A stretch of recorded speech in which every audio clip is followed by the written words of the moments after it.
موڈی جو ہے وہ کہتا ہے جناب کہ ایئر چیف ہو، آرمی چیف ہو، نیول چیف ہو، ان کو کہتا ہے جناب کہ you do your stuff, you do your job. So مطلب if it's a one one situation تو وہ ہی ول ٹیک دا کریڈٹ. اگر نہیں ہوتی تو وہ اوبویسلی اپنے چیف جتنے بھی ہیں ان کو بلیم کرنا شروع کر دے گا. ون سو اس اسٹریٹجی پہ وہ کیسے لے کے اس کو آگے چلے گا؟ کیا باقی جو چیف ہیں، air chief, naval chief, army chief, اس کو بائی کریں گے؟ Number one. نمبر ٹو، یہ کہا جاتا ہے کہ کوئی کمپیریزن نہیں ہے. وہ انڈیا جو ہے کبھی جو ہے ایئر فورس جو ہے ہماری، اس کے ساتھ وہ ٹکر نہیں لے سکتا. ٹھیک ہے. اور نیوی والی سائڈ جو ہے ہماری، کیونکہ اگر وہاں پہ جائے گا، اس سائڈ سے جائے گا، تو وہاں پہ بہت سی اور کنٹریز ہیں وہ جمپ ان کر جائیں گی. تو وہ سمندر کی سائڈ سے بھی اوائڈ کرے گا، وہ ہماری ایئر فورس کو بھی اوائڈ کرے گا، اور زمین پہ وہ جنگ لڑنے کی کوشش کرے گا. از اٹ ٹرو سر؟ بہت شکریہ بشیر صاحب، اہم موضوع پہ آپ نے مدعو کیا. مختصراً میں یہ کہوں گا کہ دیکھیں، جو پہلا اسپیکٹ ہے آپ کے سوال کا وہ بڑا امپورٹنٹ اس لیے ہے کہ وہ ان کے سول ملٹری جو ریلیشنز ہیں اس کی نوعیت کو سمجھنا بہت ضروری ہے، جو کہ یکسر طور پہ مختلف ہے پاکستان سے. تو آپ نے دیکھا کہ کل ہمارے آرمی چیف جو ہے وہ ٹلہ فائرنگ رینج میں قیادت کر رہے ہیں تمام لائیو فائرنگ ایکسرسائزز کی. آج صبح جو ہے ایئر چیف اور نیول چیف کی بھی بیٹھک ہوئی ہے صبح، اور وہ آپریشنل پریپیئرنیس کو دیکھ رہے ہیں.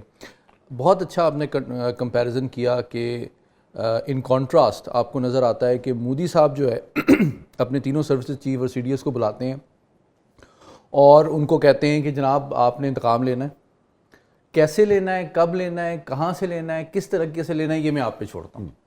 اچھا، یہ بڑی امپورٹنٹ بات ہے، ایئر مارشل صاحب اس کو بہتر ایکسپلین کر سکتے ہیں کہ آپ کے لیے ٹارگیٹنگ پالیسی نہیں دی رہی پولیٹیکل لیڈرشپ، ایک ایمبیگوٹی دے رہی ہے کہ بھئی آپ نے بالکل صحیح کہا کہ جناب مجھے وکٹری چاہیے جس کو میں اپنے پولیٹیکل اور انٹرنیشنل کیپٹل کے انکریز کے لیے استعمال کر سکوں. اب آپ نے میرا قد کاٹ بڑھانا ہے، میرا 56 انچ کا سینہ 62 انچ کا کرنا ہے، مجھے اگلے ڈومیسٹک الیکشنز میں جتوانا ہے. اب اس کے لیے کیا کرنا ہے، کیسے کرنا ہے، یہ میں آپ پہ چھوڑتا ہوں. اب that creates a dilemma for Air Marshal Saab and Pakistanis, then that leaves us to the imagination. Now quickly coming to the four domains, land, air, sea and strategic. پہلی بات تو فورتھ ڈومین سب سے important ہے کہ یہ ایک سب سے بڑی ریالٹی ہے جس کو روبیو صاحب نے بھی ریکوگنائز کیا، وائس پریزیڈنٹ وانس نے بھی ریکوگنائز کیا کہ جی دو نیوکلیئر آرم نیبرز ہیں. اس ریالٹی کو آئی ہوپ کہ مودی صاحب کے ساتھ ساتھ جو ان کی آرمی، ایئر فورس، نیوی کی لیڈرشپ ہے وہ اگنور نہ کرے. کیونکہ میں مختصراً سے یہ کہنا چاہتا ہوں کہ 6 سال پہلے ہم نے سوئفٹ ریٹارٹ کیا تھا، ہو سکتا ہے اس دفعہ ہم سوئفٹ ریٹارٹ پلس کریں.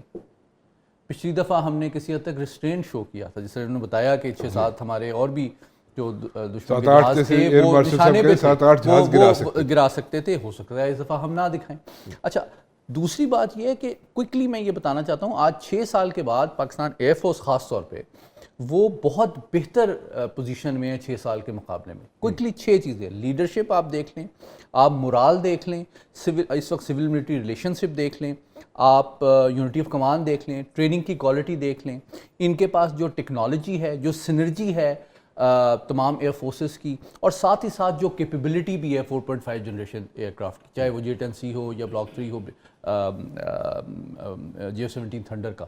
تو اس دفعہ تو مطلب جس طرح انہوں نے کہا کہ ہمیں شاید LOC کراس کرنے کی بھی ضرورت نہیں ہے، ہمارے پاس اسٹینڈ آف ویپنز بھی ہیں، اور ہمارے پاس جو long range air to air missiles ہیں وہ بھی اس قابل ہیں کہ ان کو ان کی اپنی فضا میں ہی تباہ کر سکتے ہیں. شاید اسی لیے کل صبح جو رافیل تھے وہ فوراً واپس مڑ گئے تھے. کوئکلی آن نیوی، میری ابھی چند دن قبل وائس چیف نیول اسٹاف سے بھی بات ہو رہی تھی کہ اوپن سورس انٹیلیجنس میں یہ چیزیں آ چکی ہیں کہ انہوں نے شاید جیسی یہ کرائسس ہوا تو جو INS وکرنت ہے جو ان کا ایئر کرافٹ کیریئر ہے اس کو انہوں نے فارورڈ ڈپلوائے کیا تھا.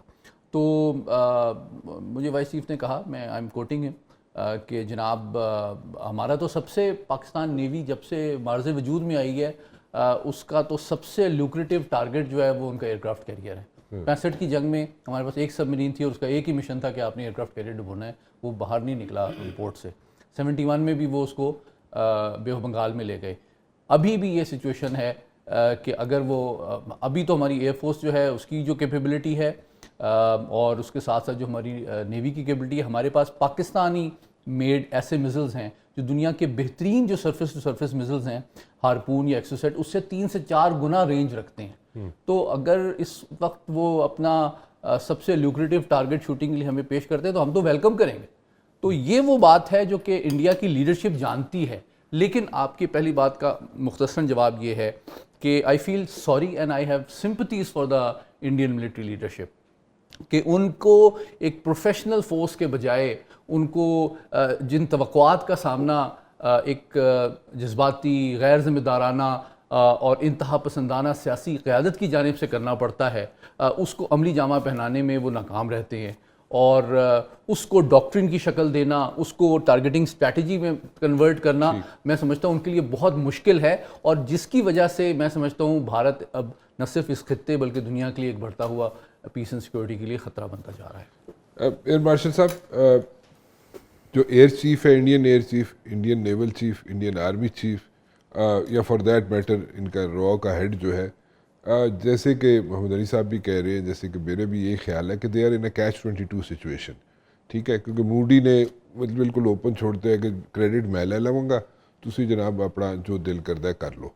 اسپیشلی اینالائزنگ 65 وار اگر آپ دیکھیں تو روی رکھائے ایک تھا جس نے فضائیہ کی کتاب میں لکھا کہ Pakistan Air Force being smaller much smaller than Indian Air Force was able to dominate the war because of 3 factors. ایک چیز تھی ان کی لیڈرشپ, دوسری چیز تھی ان کی بولڈ ڈیسیجن میکنگ, اور تیسری چیز تھی ان کی ٹریننگ. سو یہ چیزیں ہماری ہمیشہ سے ایک بڑی فورٹے رہی ہیں کہ ہماری decision making has always been very good, because ہمارا جو وے آف آپریٹنگ رہا ہے وہ بڑا ڈی سینٹرلائز رہا ہے at the tactical level and operation. اوپر ایک ہوتا ہے کہ آپ سینٹرلائزڈ ہوتا ہے, ایک ڈیسیجن میکنگ ہو رہی ہوتی ہے, ایک کانسیپٹ لکھا جا رہا ہوتا ہے, اور وہ concept has to be in line with your technology and tools which are available at your end. تو وہ کانسیپٹ ریوائز ہوتا رہتا ہے, اور وہ چیف ہمارے جو ہوتے ہیں وہ بناتے ہیں, اس کو ریوائز کرتے ہیں, اس میں ٹیکنالوجی کی انڈکشن ہوتی ہے, ٹریننگ کے ٹولس ہوتے ہیں, and that has to be in sync with the changes which are coming. جس طرح میں نے آپ کو کہا نا کہ انڈیا نے تو 5th جنریشن بھی شاید وہ لے رہے ہیں, مگر کانسیپٹ ان کا ابھی تک پرانا ہے. سو جب کانسیپٹ پرانا ہو تو وے آف وار فائٹنگ بھی پرانا ہی رہتا ہے. تو اپنے آپ کو اپگریڈ کیوں نہیں کرتے؟ تو وہ ان کی ٹریننگ میں کافی سارے گیپس ہیں, وہ ہم مطلب ڈسکس کر سکتے ہیں. ایئر مارشل صاحب کو بلا کے سکھا دے نا. میں تو آفر کرتا ہوں جی ان کو ضرور آئیں. ہم تو دیکھیں ہمارا تو متعلق, اگر آپ چیک ایگر کی آپ نے کتاب پڑھی ہو 65 وار کے بعد, تو اس نے بڑا پریز کیا تھا پاکستانی فائٹر پائلٹس کو, اور اس وقت اس نے کہا تھا کہ they talk flying, they think flying and they dream flying and nothing but flying. تو وہ اتنی زیادہ اس کے اندر ہے کہ ہم لوگوں کو یہ ایئر کامبیٹ ہماری ہمیشہ سے ایک بڑی فورٹے رہی ہے, ہماری ہمیشہ سے ایک بڑی اسٹرینتھ رہی ہے. ٹھیک ہے, ابھی چیزیں ایئر کامبیٹ سے نکل کر بیونڈ ویژول رینج چلی گئی ہیں جس طرح محمد علی صاحب کہہ رہے تھے, اور ہم وار کا جو ایک پرسپیکٹیو ہے وہ چینج ہو چکا ہے. We are fighting from ranges as far as 50 kilometres and even more than that, اور جو ایئر ٹو گراؤنڈ ویپنز ہیں وہ 150 سے بھی آگے چلے گئے ہیں. تو وہ چیزیں ایک ڈفرینٹ چینج ہو گئی ہیں, but we have all migrated towards that side also while keeping this thing also in mind کہ close combat کسی جگہ پہ بھی ہو سکتی ہے, اور وہ ہماری الحمدللہ اسٹرینتھ رہی ہے. having said that, میں جو پہلا والا پوائنٹ آپ کا ہے کہ یہ انڈین ایئر فورس کو بڑی اچھی طرح اس چیز کا ادراک ہے, they know it and they know it very clearly.